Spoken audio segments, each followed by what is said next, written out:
কিয়ামতের দিনে সূর্য এত কাছে আসবে যে মানুষ নিজের ঘামে ডুবে যাবে। কেউ গোড়ালি পর্যন্ত, কেউ হাঁটু পর্যন্ত, আবার কেউ পুরো ডুবে যাবে। ভয় আর কষ্টে মানুষ একে একে যাবেন। আদম আলাইহিসসালাম, নূহ আলাইহিসসালাম, ইব্রাহিম আলাইহিসসালাম, মুসা আলাইহিসসালাম আর ঈসা আলাইহিসসালামের কাছে।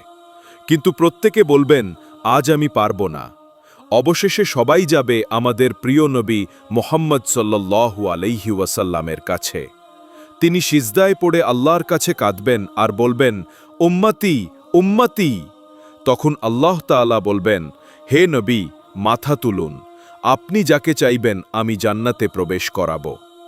এই হলো মহান শাফায়াত, যা শুধু বিশ্বনবী সাল্লাল্লাহু আলাইহি ওয়াসাল্লামের জন্য সংরক্ষিত। তুমি কি বিশ্বনবীর শাফায়াতে অংশ নিতে চাও? তাহলে কমেন্টে লিখতে ভুলো না, আমিন।